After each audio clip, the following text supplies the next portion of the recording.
Hello everyone, and welcome to a surprise Fallout 76 Weapon Spotlight. Normally on Sundays, I post a lore video or story content or something along those lines, but this week, being brutally honest, I have just had a lot on my plate, and I didn't have the time to dedicate to one of those this week. They take a good bit more time, and they're a lot more involved than some of the other content that I post, and sometimes I just don't have time to get to it. But for those of you who watch my script videos, you saw on Friday, at the end of that run, I pulled a Bloodied Gauss Rifle, and I was pretty excited about it, so I thought maybe we'd just drop this today, because this is a pretty kick-ass weapon. So we're going to take a look at it. Remember, if you like videos like this and you want to see more, go ahead and subscribe, hit the like button, leave a comment. You all know what to do. As always with the weapon videos, I'm going to go over the weapon and my build, and then we'll jump into some testing. And I'll put timestamps across the video, so those of you who want to watch the build information can, and those of you who want to just jump straight ahead to the action can just do that too. All right, enough chit chat. Let's take a look at the weapon. So here we have it. It's a Bloodied Gauss Rifle, and I put the presidential paint job on it from the Season 3 rewards, so looks pretty cool there. We've got some nice reflections in the paint. Looks like a nice little metallic texture, so really cool looking. This one has, of course, the bloodied effect, so we get more damage as our health decreases. Plus, we get 33% VATS hit chance. That's going to give us what amounts to effectively increased range in VATS because of that extra accuracy, and it's going to make it a lot easier for us to hit weak points on enemies. So headshots, weak spot shots where we do double damage. So this thing's going to pack a pretty big punch. And then we've got a 3rd star on it here where the VATS critical meter fills faster. So on top of everything else, we'll get probably a few more VATS critical shots. Now this build is a high luck build. We've got VATS critical perks running, so I don't know that we're going to notice a huge effect from that, but it can't hurt, right? So in addition to that, as far as mods go, we've got the aligned shielded barrel and aligned stock. Those are going to help us with hipfire accuracy and VATS AP cost. We've got piercing capacitors for better armor penetration. We've got a Gauss reflex sight for, again, better AP cost and VATS, and a suppressor so we can stay nice and sneaky and get all of our sneak criticals. Now there's one other thing I want to test here. So right now we can see that the damage is at 564. That's with all the perks that I have going and low health and everything all set up. So it's already doing a ton of damage, but I also have an energy weapons bobblehead. So I want to see if this weapon is affected by that. It's kind of an interesting hybrid weapon where it uses energy. A real Gauss rifle or coil gun would use energy to fire a ballistic projectile, and that is how this weapon is built in the game. It basically uses capacitors to charge this thing up and fire out a teeny tiny little 2mm projectile. So the question is this an energy weapon or a ballistic weapon? And on top of that, the ammo is energy ammo. So maybe it's one or the other. I'm not entirely sure. Maybe that's just me being silly that I'm not entirely sure. But we're going to go ahead and pop that bobblehead and see if we get extra damage. And we'll take a look at the weapon here, and sure enough, we do get extra damage. So we went from 564 to 599. So if you're running a Gauss rifle, and you know, hey, maybe this is new to me and not to you, maybe everybody else knows this, but yeah, if you're running a Gauss rifle, go ahead and take those energy bobbleheads if you have them. That'll get you extra damage for an hour. So that's a pretty nice little perk there that we'll be rocking on our run today. While we're here, let's go ahead and take a look at mutations. We've got Adrenal Reaction for more damage at low health, so that's going to pair up nicely with the bloodied weapon. We've got Bird Bones and Marsupial, so we can jump high, land softly, and get some extra agility out of the deal. Carnivore is going to make meat be more effective, so certain foods can give us more agility, more intelligence, all of that good stuff. Chameleon is on here, but is completely useless in every way. Eagle Eyes is going to give us better perception and better critical damage. Egghead for more intelligence, which means more XP. Healing factor, so we can heal up automatically in between fights without wasting stim packs. Scaly skin for more damage and energy resistance. Speed demon, so we can move faster and reload faster. And on this character, I do have talons on here, thinking, oh yeah, I'll occasionally use a gauntlet or something. I never do, but it's such a hassle to get rid of a mutation that it's never going away. Let's go ahead and take a look at legendary perks next. So under legendary perks, the first one I've got here is Ammo Factory. I usually tell you how I'm too lazy to just use this on one character. Well, this is my main character.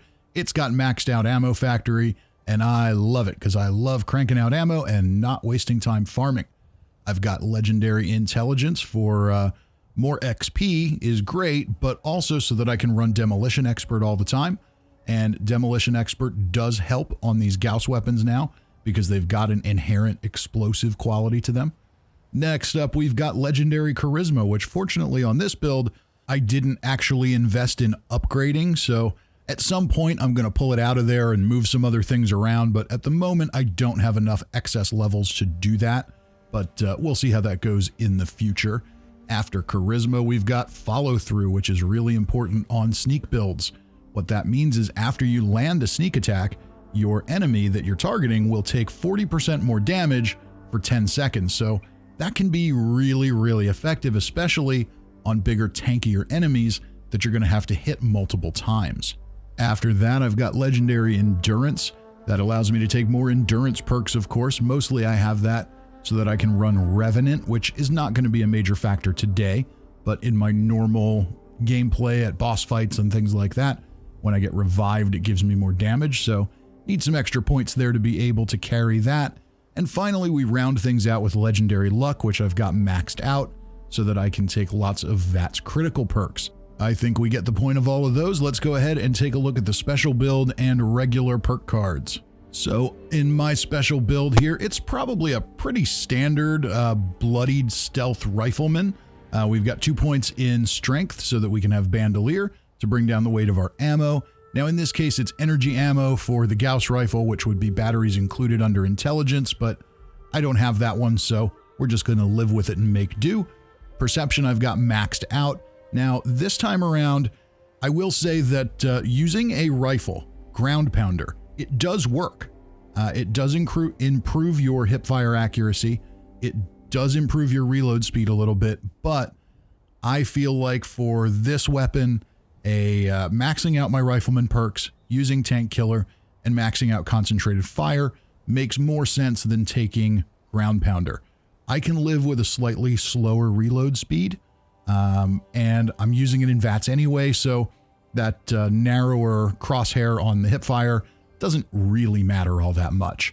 Under endurance, I've got Radical, so I've got more strength with my high rads that I use to gate my health. Revenant, if I get revived during a boss fight, that's going to give me extra damage. Not much of a factor today, but definitely good in normal use. Charisma, I've got Lone Wanderer, so I take less damage and have better AP regeneration. Tenderizer for a little extra damage after we hit enemies, just in case we have to hit them more than once. And I still have Strange in Numbers on here. I'm not playing in a team today, so it's not really going to do anything for us, but it's there and I don't have anything else to put there, so we're just going to leave it alone. Intelligence, we've got nearly maxed out. We've got Nerd Rage for more damage, AP regen, and damage resistance at low health. Gunsmith, so our guns break slower. Demolition Expert for more explosive damage, and your Gauss weapons all have inherent explosives, so that does help them. If I take that off, the damage will go down pretty significantly. And I've got Scrapper so that when I scrap things, I get more steel, which makes it easier to make ammo. As we round things out here, Agility and Luck are both maxed out. Under Agility, we've got Covert Operative, so our sneak attacks do more damage. 3 points in Sneak to make us harder to detect. With full unyielding armor at low health, you probably don't need 3 points in Sneak, but honestly, I didn't really need anything else here, so why not have it? Escape Artist is on there, so if we do get detected, we can run away and get to safety, get back in stealth. Adrenaline maxed out so that as we kill more enemies, our damage goes up. And we've got points in Gunfu as well, so we'll automatically switch targets and do more damage when those targets switch. Now, I honestly wasn't sure going into this whether I'd like Gunfu with this weapon, but I did end up keeping it on the whole time, so that's not too bad. It works out pretty well. Under luck, we've got, of course, Class Freak and Starch Genes, so we can keep our mutations and reduce their negative effects. Bloody Mess for extra damage. Serendipity so that we avoid damage at low health. That's very important for a bloodied build. And then I've got Grim Reaper Sprint and 4-Leaf Clover to help me get more chances at VATS criticals. This weapon already does pretty ridiculous damage, so doing things to boost up the power of those VATS criticals is total overkill. I'm really more relying on them to get guaranteed hits more than extra damage. But I'll take it either way. If it gives me extra damage, that's great. But mostly I like the VATS criticals because it gives us guaranteed hits when we fire them. So that is very useful indeed. Okay, enough chatter about all of this. Let's jump over to the Whitespring and kill some ghouls. All right, let's run on in here. All sneaky like. Charge up the weapon. VATS headshot. 1,300 damage with a... Oh, this is gorgeous.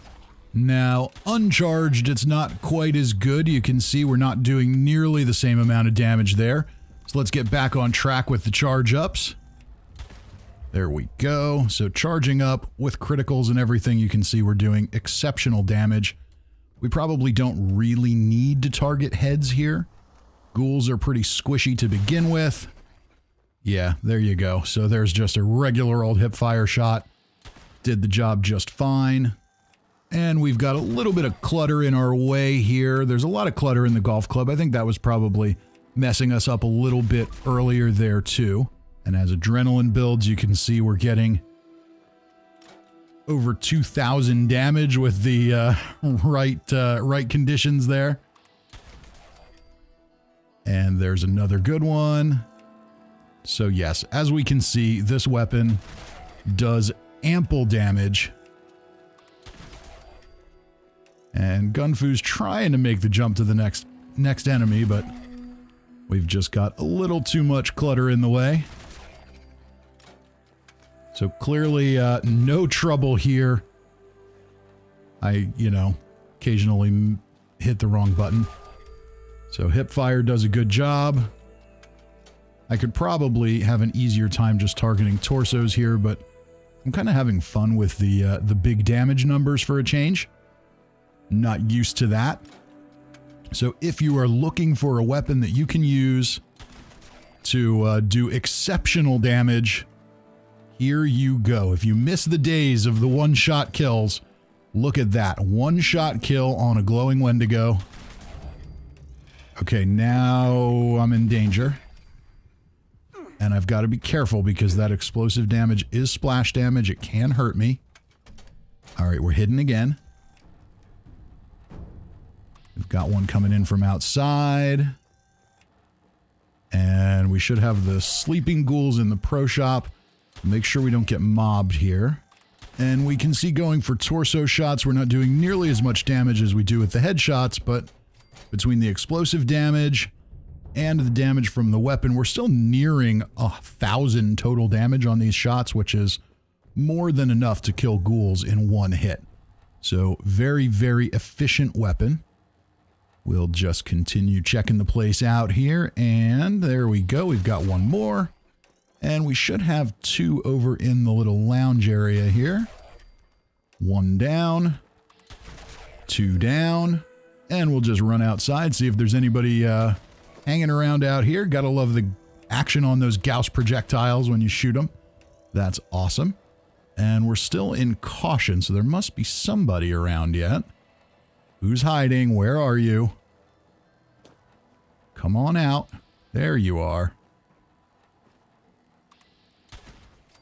All right, we're all clear here. Let's head to the deep. And welcome to the catwalk to Kami Land.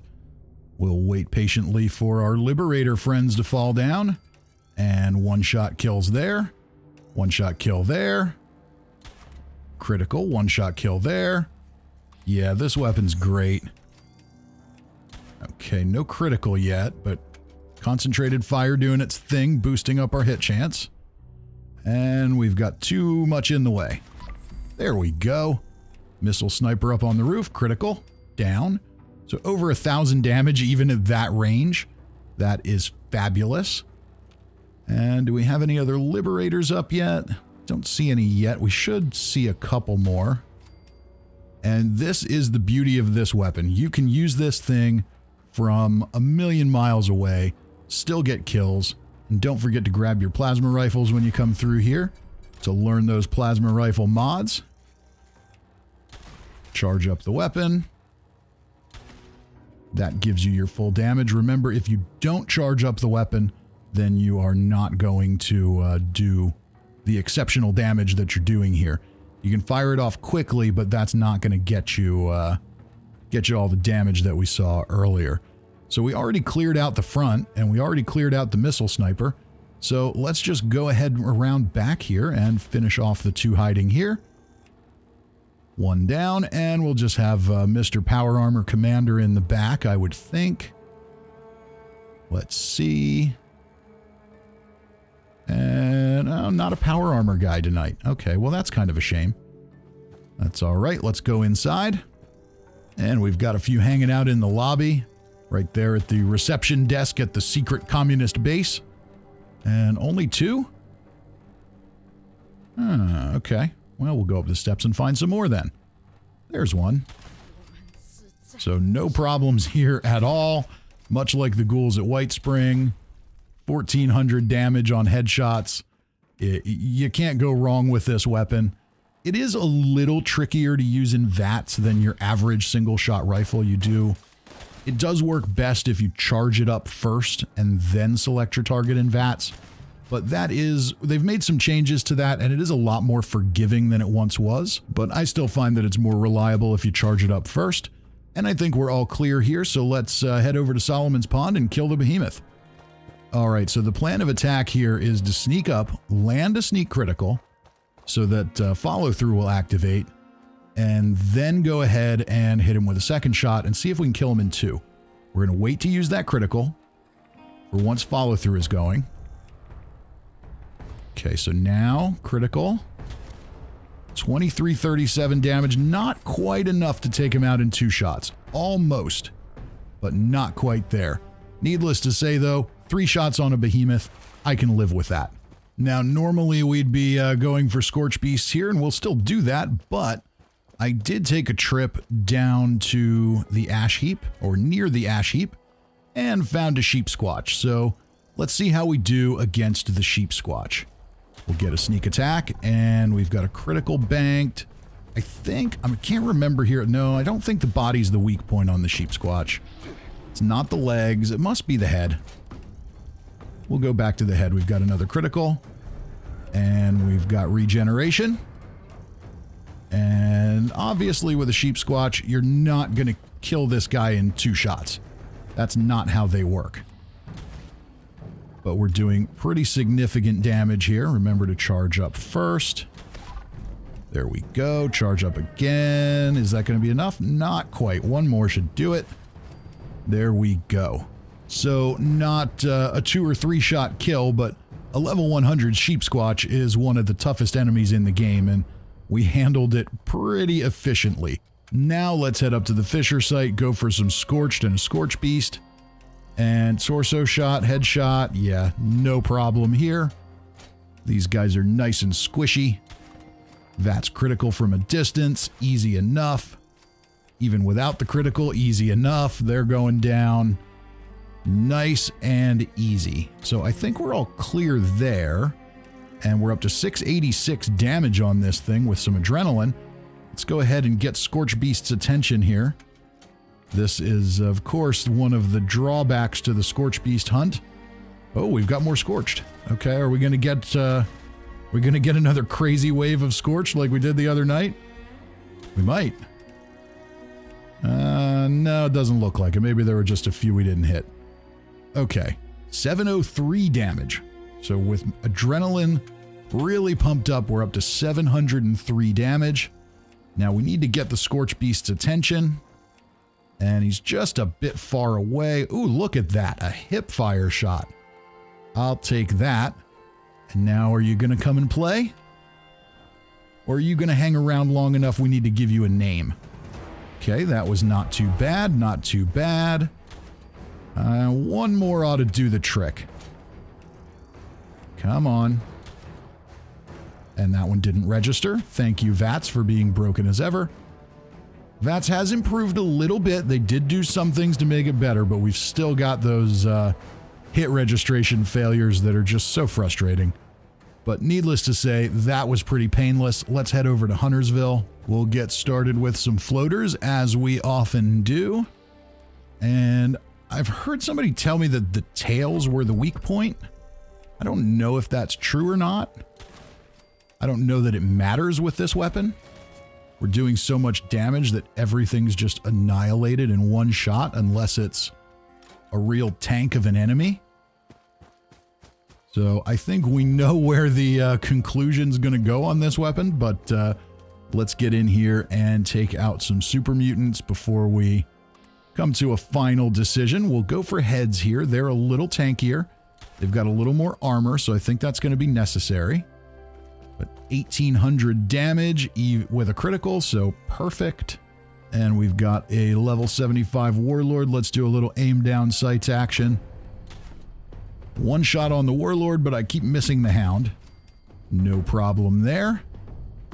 All done. Nice and clear. Let's head into the town square and see if we can take these jokers out.